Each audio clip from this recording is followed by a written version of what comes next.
오늘 은혜 받으실 말씀은 요한복음 4장 20절에서 26절의 말씀입니다. 요한복음 4장 20절에서 26절의 말씀, 신약성경 148면에 있습니다. 우리 찾으셨으면 다 같이 우리 읽도록 하겠습니다. 우리 조상들은 이 산에서 예배하였는데 당신들의 말은 예배할 곳이 예루살렘에 있다 하더이다. 예수께서 이르시되 여자야 내 말을 믿으라. 이 산에서도 말고 예루살렘에서도 말고 너희가 아버지께 예배할 때가 이르리라. 너희는 알지 못하는 것을 예배하고 우리는 아는 것을 예배하노니 이는 구원이 유대인에게서 남이라. 아버지께 참되게 예배하는 자들은 영과 진리로 예배할 때가 오나니 곧 이때라. 아버지께서는 자기에게 이렇게 예배하는 자들을 찾으시느니라. 하나님은 영이시니 예배하는 자가 영과 진리로 예배할지니라. 여자가 이르되 메시아 곧 그리스도 하나님과 오실 줄을 내가 아노니 그가 오시면 모든 것을 우리에게 알려주시리이다. 예수께서 이르시되 내가 말하는 내가 그라 하시니라. 아멘. 예배자로 부르심 두 번째 시간입니다. 한번 곰곰이 생각을 한번 해보았습니다.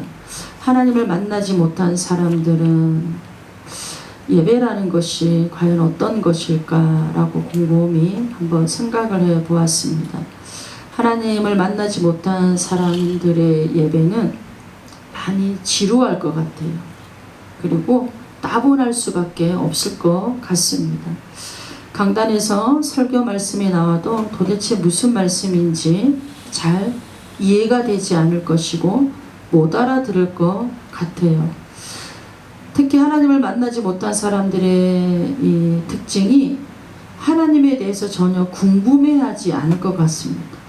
하나님에 대해서 궁금해하지 않을 것 같고 또 알고 싶지도 않고, 근데 그런 상태에서 교회는 10년, 20년씩 막 다니고 있는 거죠. 그러니까 여러분, 정말 우리가 인생을 살아가면서 저와 여러분들은 늘 여러분 심각하게 고민을 할 줄 아는 사람이 되어져야 됩니다. 여러분, 이 시간이 얼마나 귀한 시간입니까? 그러나 하나님을 만나지 못한 사람의 이 시간은 아까운 시간이에요. 허비하는 시간입니다. 왜 우리 인생의 시간이 그렇게 귀한데 시간을 허비하고 낭비하면서 살겠습니까? 그러니 여러분, 정말 내 인생에서 어쩔 수 없는 상황이면 몰라도 내 인생의 시간을 허비하고 낭비한다라는 것은 참으로 안타깝고 어리석은 그런 것이죠, 여러분. 그러니까 여러분, 이렇게 심각하게 고민을 하지 않고 교회를 다니고 있는 사람들이 대부분입니다, 여러분. 그냥 교회를 다니는 거기 때문에 습관적으로 다니고 그냥 늘 하던 일이기 때문에 하는 이런 심각한 고민 없이 교회를 다니고 있다라는 거죠, 여러분. 여러분, 예배라는 것은 정말 기쁨과 즐거움 속에서 드려져야 됩니다. 하나님을 안다라는 것, 정말 그분을 섬길 수 있다라는 것, 이게 여러분 가장 기쁨 중에 큰 기쁨이 되어집니다. 우리 사도행전 17장 23절을 한번 보겠습니다. 사도행전 17장 23절을 말씀을 보면, 내가 두루다니며 너희가 위하는 것들을 보다가 알지 못하는 신에게라고 새긴 단도 보았으니 그런즉 너희가 알지 못하고 위하는 그것을 내가 너희에게 알게 하리라. 사도 바울이 이제 전도 여행을 하던 중에 아데네 갔습니다. 이 아데는 지금은 아테네죠. 아테네는 이제 그리스에 속해 있습니다. 우리가 그리스 하면 로마 신화를 잘 알고 있습니다. 그리스 로마 신화의 핵심은 다신론입니다. 다신론.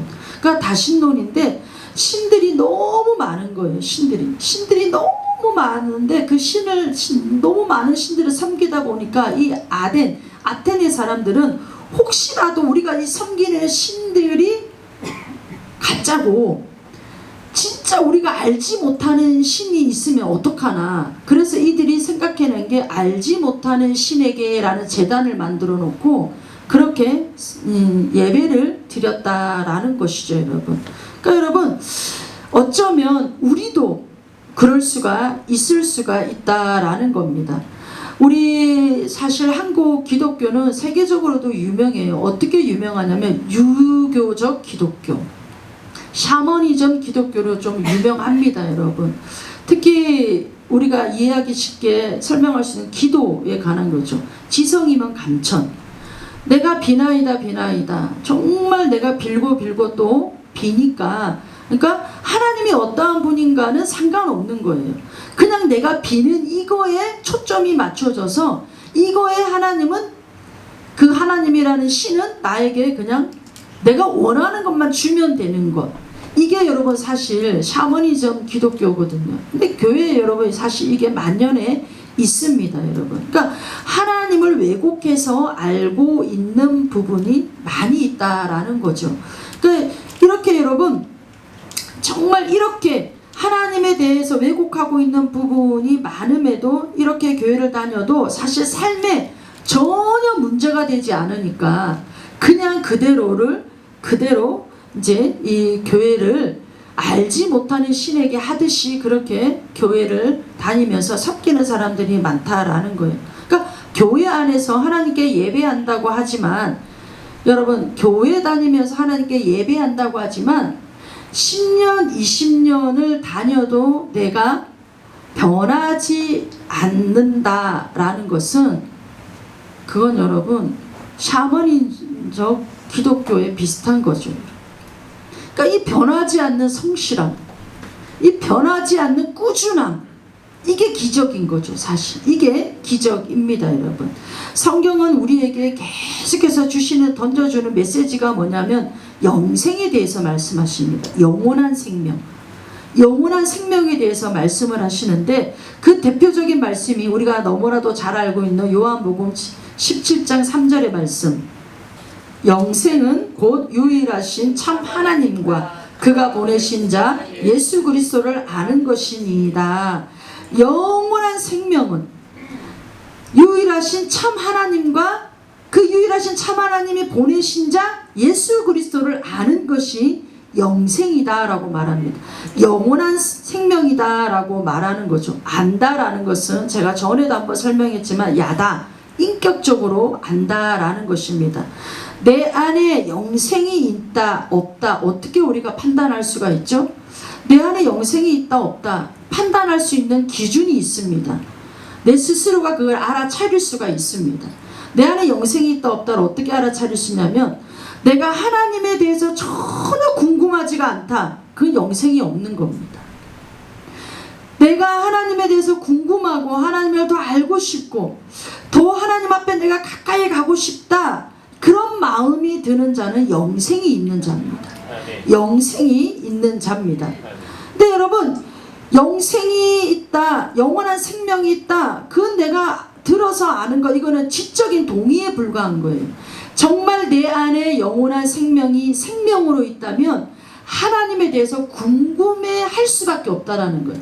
하나님에 대해서 알고 싶어하는 것은 당연하다라는 겁니다. 여러분. 우리 누가복음 24장 27절을 한번 보겠습니다. 누가복음 24장 27절. 이에 모세와 모든 선지자의 글로 시작하여 모든 성경에 쓴 바 자기에게 관한 것을 자세히 설명하시니라. 예, 누가복음 24장은 우리가 잘 알고 있는 제자들이 엠마오로 가는 바로 그 길에서 예수님을 만나서 이제 하는 대화의 내용입니다.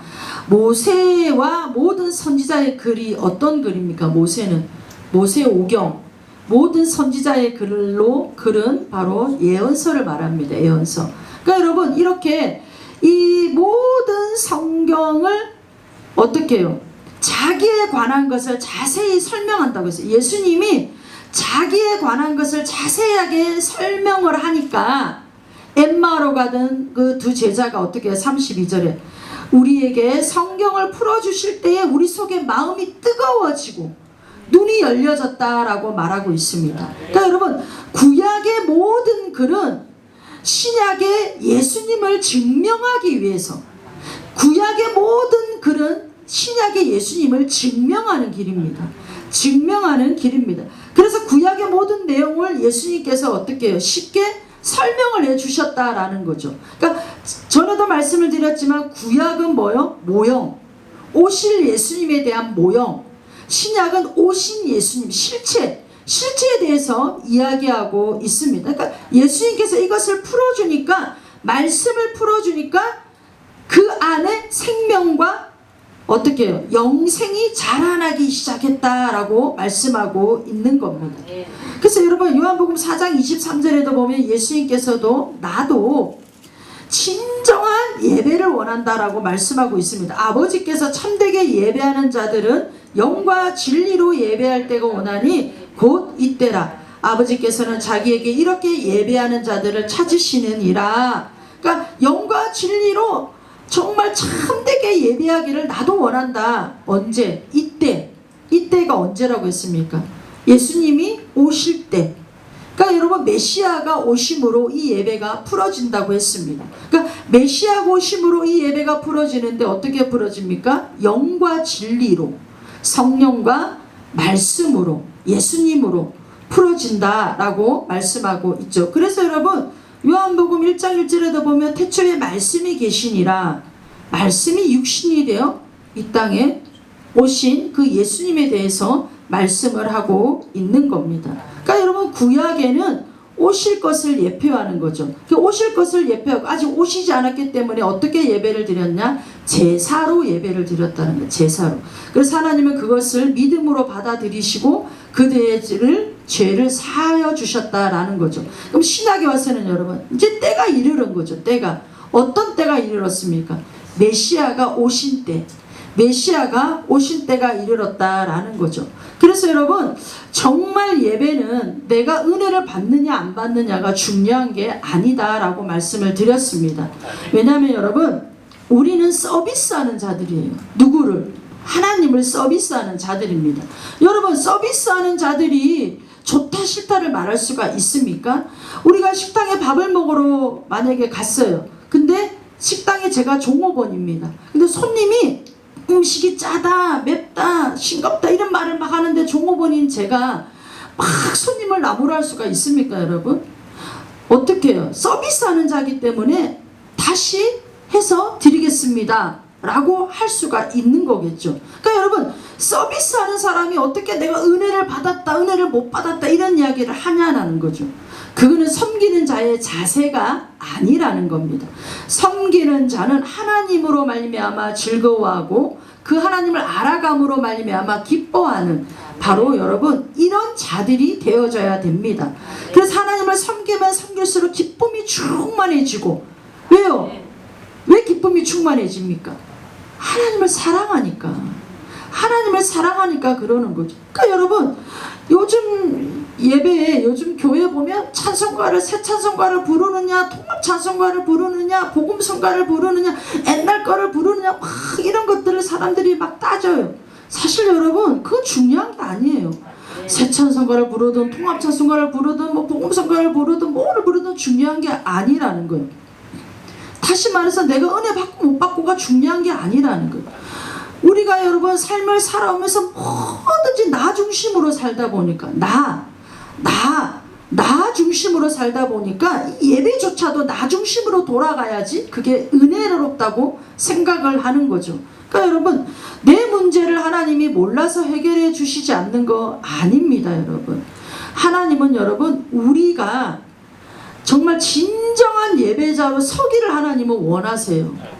우리가 진정한 예배자로 서 있으면 내 문제는 하나님이 그냥 해결해 주시는 겁니다. 우리는 여러분 내 문제에 너무 우리 시야가 좁아져 있어서 거기에 초점을 맞춰 있지만 하나님은 계속 우리에게 하시는 말씀이 뭐냐면 내가 정말 너로 예배자로 부르고 너가 나를 인정하고 나를 경외하고 정말 그런 자가 되어지기를 하나님은 원하시는 거예요. 그래서 우리에게 생명을 주신 거예요. 생명을 주신 겁니다. 그러니까 여러분 근데 다 내 문제에만 관심이 있어. 사람들이 내 문제에만 관심이 있습니다. 그러니까 여러분 어린아이일 때는 내 문제에 관심일 수밖에 없어요. 근데 여러분 이제 자라나기 시작하면은 내 문제는 문제가 아니에요, 여러분. 시야가 넓어져야 되는 거죠. 그래서 여러분 하나님께서 어떻게 우리를 광야로 인도하시잖아요. 시야를 넓히려고 광야로 인도해요.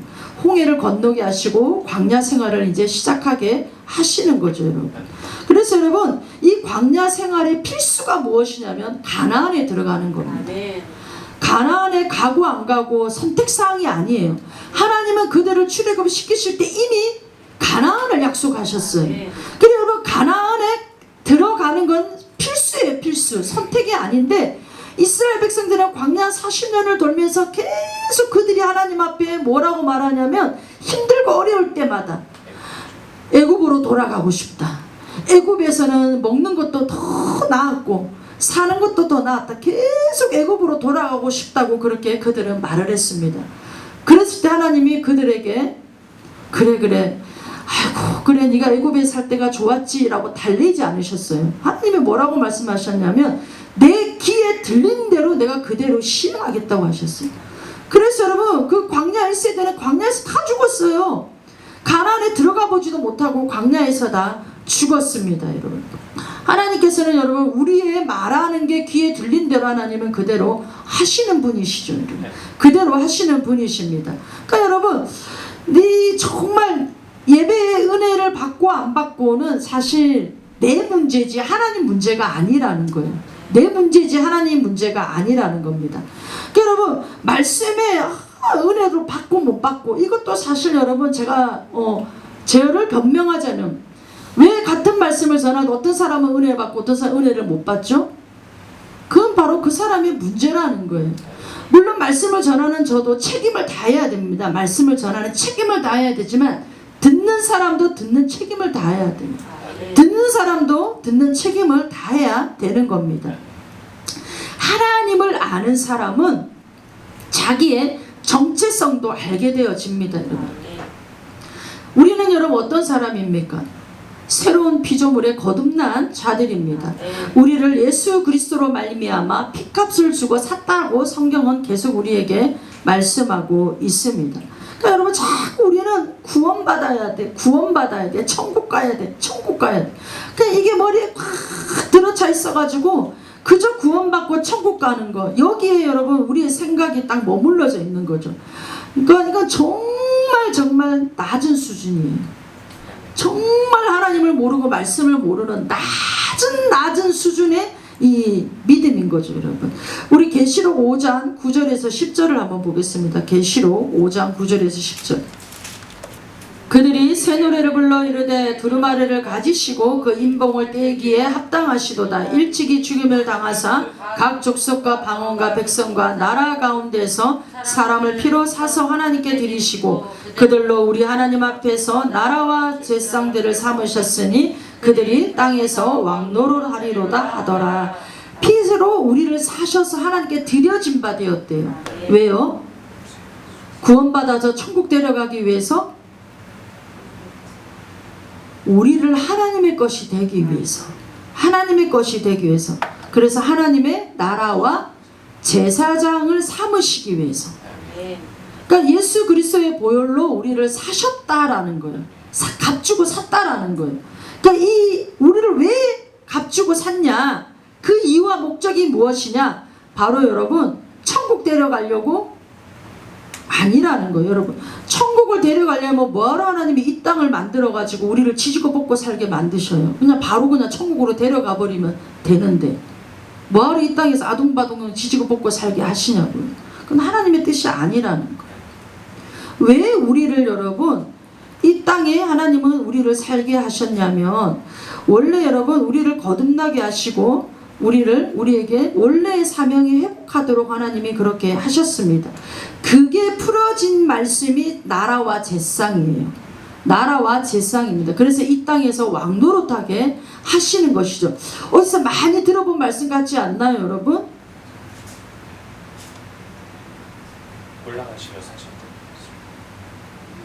창세기 1장 26절에서 28절 말씀. 생육하고 번성하고 땅에 충만하고 정복하고 다스리는 왕으로서 할 수 있는 왕노릇하는 일인 거죠. 그래서 여러분 정말 그 목적을 하나님이 이루기 위해서 피값을 주고 사신 바 되셨다. 우리 계시록 1장 5절에서 6절, 계시록 1장 5절에서 6절. 또 충성된 증인으로 죽은 자들 가운데서 먼저 나시고 땅의 임금들의 머리가 되신 예수 그리스도로 말미암아 은혜와 평강이 너에게 있기를 원하노라. 우리를 사랑하사 그의 피로 우리를 죄에서 우리를 해방하시고 그의 아버지 하나님을 위하여 우리를 나라와 제사장으로 삼으신 그에게 영광과 능력이 세세토록 있기를 원하노라. 아멘. 그러니까 피값을 주고 산 이유가 있는 거죠. 피값을 주고 산 이유가 제사장으로서의 삶을 살아라는 거예요. 제사장으로의 삶을 살아라는 거예요. 그래서 여러분 고린도전서 6장 20절에도 보면 뭐라고 되어져 있어요? 값으로 산바 되었다고 되어 있어요. 우리를 값으로 산바가 되어졌는데 어떤 게 우리를 샀냐? 영혼육을 다 샀다라는 거예요. 하나님이 영혼육을 우리를 값을 주고 다 사셨어요. 예수 그리스도의 값을 주고 다 사셨어요. 그래서 여러분 우리의 영만 산 게 아니라 우리의 육도 사셨다라는 거예요. 육을 왜 사셨어요?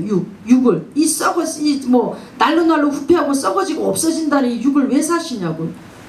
거처 삼으시려고, 성전 삼으시려고 우리의 육도 사셨다라는 겁니다. 그래서 여러분 제가 성전의 변천사에 대해서 전에 한번 말씀을 드렸잖아요. 에덴에서도 출발해서 제단, 성막, 성전, 그 다음에 예수 그리스도의 몸된 교회, 그 다음에 그 피값으로 주고 산 저와 여러분들의 몸, 이게 바로 성전입니다. 여러분. 그래서 여러분 주님은 이 땅에 거하실 거룩한 곳이 필요하세요. 만약에 여러분 이 땅에 주님이 거하셔야 되는데 거룩한 곳이 없다라면 무엇이 임하냐면 심판이 임합니다. 심판이. 그래서 하나님은 거룩한 처소가 필요하신 거예요. 거룩한 처소. 그 거룩한 처소로 우리의 몸을 삼으셨다라는 거예요. 우리의 몸을 성전 삼으셨다라는 거예요. 그래서 여러분 뭐예요? 어두움 가운데 빛이 들어오면 그냥 어둠은 사라지게 되어져 있는 겁니다. 그러니까 우리 하나님의 전략이 무엇이냐면 거하실 수 있는 거처를 삼으시는데 그 거처가 바로 우리의 몸이다라는 겁니다. 이걸 피로 주고 샀다라는 거예요. 피로 주고 샀다라는 겁니다. 그러니까 여러분 우리가 이 피값을 정말 값으로 매길 수가 없기 때문에 우리가 그냥 그저 은혜로 받았다라고 우리가 말을 하고 있지만 어마어마한 값을 주고 우리를 사신 거예요. 여러분. 여러분 생명을 주고 우리를 사셨다라는 거죠. 피값을 지불하고 우리를 사셨다라는 겁니다. 그래서 여러분 구원의 목적에 대해서 성경은 이렇게 우리에게 말씀하고 있는 거예요. 단지 천국에 데려가려고 아니라는 거예요. 우리를 나라와 제사장 삼아서 이 우리가 제사장의 삶을 살면서 이 땅에서 우리 하나님과 함께 왕노릇하면서 제사장으로서의 이 어두워진 세상의 빛으로 말미암아 그 사명을 감당하도록 우리를 부르셨다라는 거예요. 그래서 마태복음의 산상수훈에도 보면 너희는 세상의 빛이라 세상의 소금이라 라고 그렇게 말씀을 하고 있는 것입니다. 우리 베드로전서 2장 5절도 한번 볼까요? 너희도 산돌같이 신령한 집으로 세워지고 예수 그리스도로 말미암아 하나님이 기쁘게 받으실 신령한 제사를 드릴 거룩한 제사장이 될지니라. 신령한 집이라잖아요. 그러니까 주님이 거하시는 거처가 되니까 우리의 몸이 신령한 집이 되어지는 거예요. 그래서 여러분 이 회복교회는 그 신령한 집들이 모여서 이런 공동체가 되는 거예요. 저와 여러분들 한 사람 한 사람은 신령한 집으로 주님의 몸된 성전으로 그렇게 하나님이 부르셨다라는 거예요. 그 부름의 공동체, 그 부름의 그런 이 집합체가 바로 회복교회라는 거예요. 그러니까 여러분, 그래서 여러분 우리는 어떻게 해요? 그 집을 지어가는 여정 가운데 있는 것이 우리의 인생이라는 거예요. 그래서 에베소서 1장 21절에서 22절에도 보면 건물마다 지어져 간다 라고 되어져 있잖아요.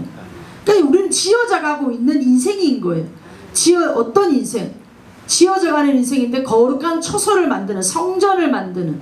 왜 그럼 하나님은 성전을 만드시기를 원하셨냐 하면 바로 그 성전에 하나님이 임하시고 예배를 받으시기 위해서, 예배를 받으시기 위해서, 그 예배를 통하여서 세상의 제 문제도 해결하시고, 그 예배를 통하여서 여러분 세상의 어두움도 제하시고, 이게 여러분 하나님의 마음이시라는 거예요. 이제 이해가 되시나요 여러분? 그래서 여러분 구약의 제사상들은 어떻게 해요? 우리 제사상의 규례를 보면 어떻게 된다고 했어요? 구별되어지고 성별되어지고 제사상들은. 그러니까 오늘날 저와 여러분들은 제사장으로서 어떻게 해요? 구별이 되어지고 성별이 되어지고, 이게 이제 우리에게 적용이 되어지는 것이죠. 그러니까 여러분 제사장이 왜 구별되어지고 성별되어져야 되냐면 하나님을 섬기기 위해서예요. 하나님을 섬기기 위해서. 하나님을 섬길 때 하나님이 임하시고 그 하나님께서 일을 하시기 때문에 그러신 거죠. 그래서 세상의 문제, 죄의 문제가 해결이 되어지는 거예요. 그것은 여러분 하는 것이 바로 예배입니다. 예배. 그것을 하는 것이 예배입니다. 그러니까 여러분 사실 찬양이 뭐냐, 곡이 뭐냐, 악기는 어떤 걸 다루냐, 이게 그렇게 중요하지는 않다라는 거. 물론 우리가 찬양으로 악기로 하나님 앞에 영광 올려드리는 거, 이거 굉장히 귀한 일이지만 그건 본질은 아니라는 거예요. 본질은 그게 아니라 정말 우리가 제사장으로서의 우리가 거룩하고 성별하게 구별이 되어서 하나님을 우리가 예배할 때 그 하나님이 그곳에 임하셔서 하나님이 세상 죄의 문제를 해결하시고 세상의 그런 이 어둠을 다 제하시는 일을 하신다라는 겁니다. 그러니까 여러분 예배의 본질은 예수 그리스도로 말미암아 하나님이 이 땅에 임하셔서 하나님이 우리에게 말씀을 주셔요. 말씀을 이 땅에 임하셔서 말씀을 주십니다. 그러면 그 말씀을 우리가 듣고 어떻게 해요? 그대로 우리는 사는 거예요. 이게 여러분 예배 속에서 풀어지는 일인 겁니다. 아, 나는 오늘 내가 원하는 말씀, 내 귀에 달콤한 말씀, 내가 좀 마음이 힘들고 어려웠는데 나를 위로해주는 말씀, 나는 그런 말씀에는 아멘, 좀 내가 훈련되어지고 내가 좀 단련되어져야 되고, 그런 말씀들은 그냥 노멘하고 이런 게 아니라는 거예요. 하나님은 말씀하시고 우리는 그 말씀을 듣고 그 들은 말씀대로 순종해 가는 것이, 이게 예배자의 삶이라는 것을 말씀하고 있는 겁니다. 그래서 그 예배가 어떻게, 예수 그리스도가 오심으로 말미암아 예배가 풀어졌다라는 거예요. 그래서 오늘날 저와 여러분들은 성령 안에서, 말씀 안에서 이렇게 예배를 드리고 있는 겁니다. 그러니까 사마리아의 여인도 정말 예배를 갈망하고 정말 그 하나님의 나라에 대해서 갈망하고 정말 믿음이 있던 이 여인이 어떻게 해요? 그 예수님께서 내가 바로 그 메시아다라는 말을 듣고 어떻게 물동이를 버려두고 동네로 뛰어가서 동네 사람들에게 어떻게 했습니까? 와보라, 내가 그 메시아를 만났다고 와보라 라고 그렇게 말씀을 전하였던 것처럼 저와 여러분들도 바로 여러분 그런 믿음의 삶을 정말 하나님을 만남으로 우리 삶에 일어나야 되어질 줄을 믿습니다. 우리 요한복음 4장 23절 다시 돌아와서 보면, 아버지께 참되게 예배하는 자들이 영과 진리로 예배할 때가 오나니 곧 이때라. 아버지께서는 자기에게 이렇게 예배하는 자들을 찾으신다. 예배에는 영과 진리로 예배해야 되는데 이게 바로 삶의 예배도 이어져야 됨을 말씀하고 있습니다. 우리 사무엘상 15장 22절을 보면, 사무엘상 15장 22절, 사무엘이 이르되 여호와께서 번제와 다른 제사를 그의 목소리를 청정하는 것을 좋아하심같이 좋아하시겠나이까. 순종이 제사보다 낫고 듣는 것이 순양의 기름보다 나으니. 우리가 이 내용은 너무나도 잘 알고 있는 내용입니다. 그러니까 사울 왕이 아말렉과의 전투에서 하나님의 명령이 떨어졌어요. 아말렉은 하나도 남기지 말고 다 진멸해버려라. 그렇게 분명히 하나님의 명령이 떨어졌는데도 불구하고 이제 사무엘이 와서 왕이여 대승을 거둔 것을 축하드립니다. 정말 이건 하나님께서 함께 하셨습니다 라고 하는데 옆에서 막 양울음 소리가 들려요.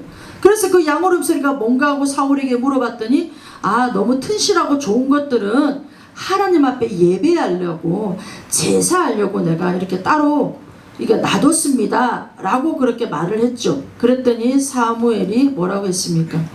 듣는 것이, 순종이 제사보다 낫고 듣는 것이 순양의 기름보다 낫다라고 한 거죠. 왜 하나님이 아말렉을 진멸하라고 했냐면 우상 숭배의 핵심입니다. 핵심. 아말렉은 우상 숭배의 핵심이기 때문에 하나님은 아말렉을 다 진멸하라고 했습니다. 근데 여러분 사울이 하나님의 말씀을 듣지 않고 좋은 것 같은 싫은 것을 남겨둔 이유가 뭐냐면 하나님께 예배하려고, 하나님께 제사하려고 남겨두었다라고 말했습니다. 하나님의 말씀도 모르고 하나님의 말씀을 듣지도 않고 이렇게 여러분 우리는 예배 드려서는 안 된다라는 거죠. 분명히 하나님이 하시는 그 말씀은 우리는 순종해야 되는 겁니다. 순종이 제사보다 낫고 듣는 것이 순양의 기름보다 낫다. 너무나도 여러분 사람들이 듣지를 않아요. 듣지를 않아요. 그러니까 어떤 말을 하여도 그냥 흘려버리는 말들이 많은 거죠. 여러분 듣는 경청이 안 되어 있는 경청, 집중을 못하는 거죠. 몰입이 안 되는 거죠. 그러니까 우리 잠언 3장 6절에도 보면 잠언 3장 6절 왜 그렇게 경청이 안 되고 말을 해도 듣지를 않냐. 우리 3장 6절을 보면 너는 범사에 그를 인정하라. 그리하면 내 길을 지도하시리라. 범사에 하나님을 인정해야 되는데 범사에 하나님을 인정하지를 않습니다.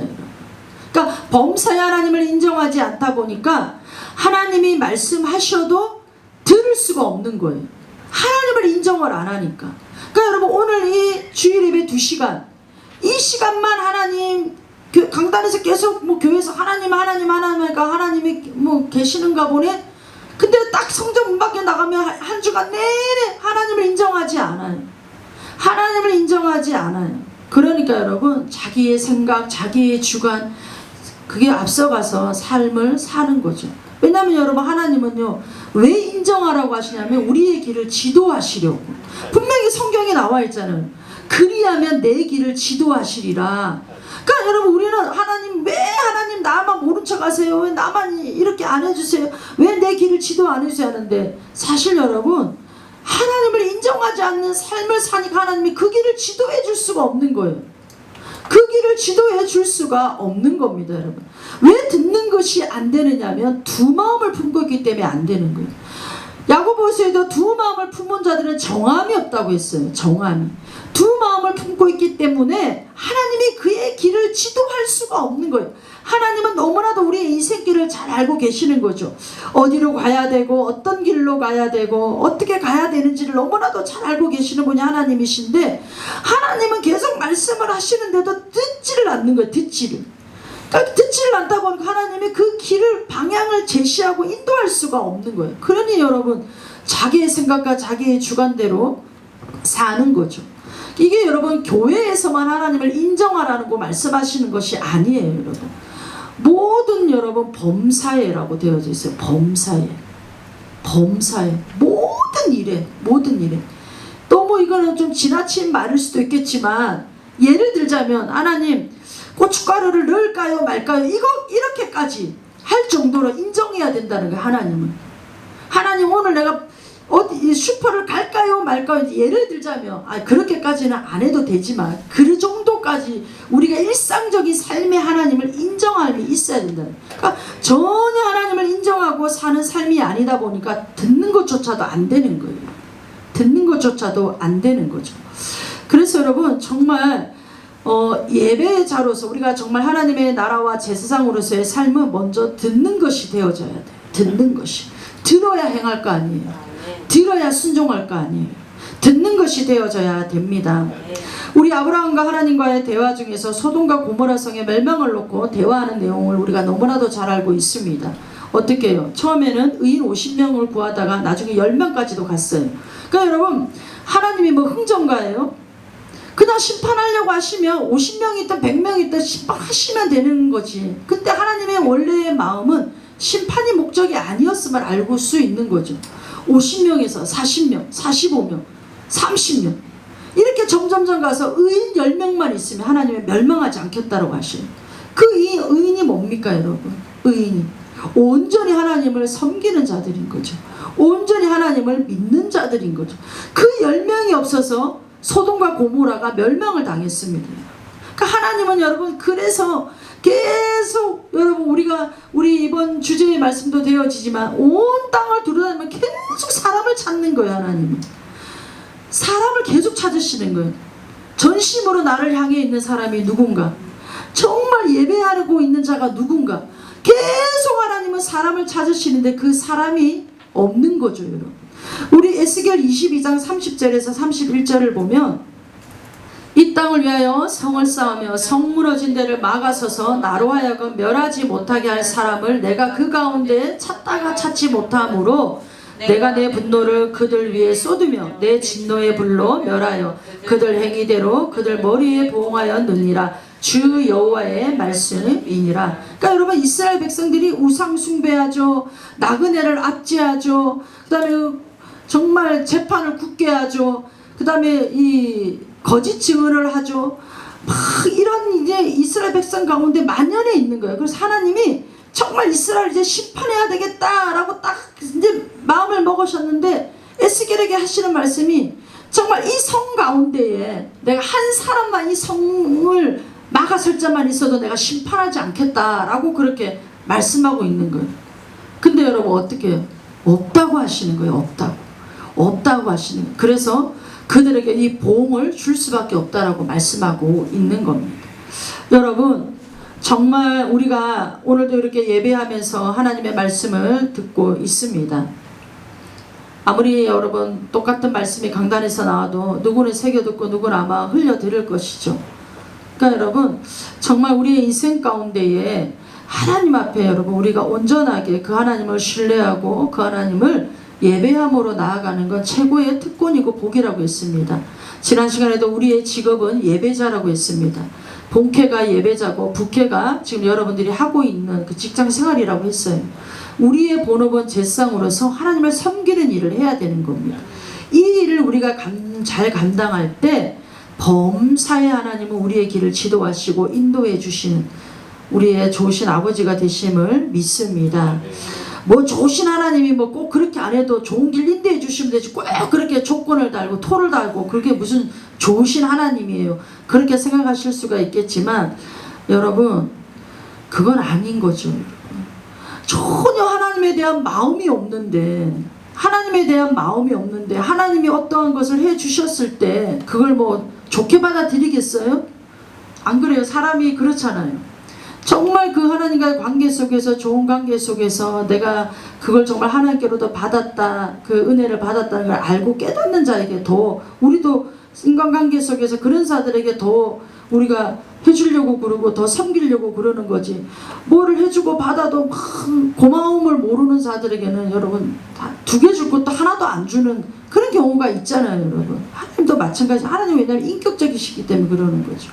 우리가 그 하나님 앞에 온전히 나아가는 저와 여러분들 되시기를 예수님의 이름으로 축복하고 축복합니다.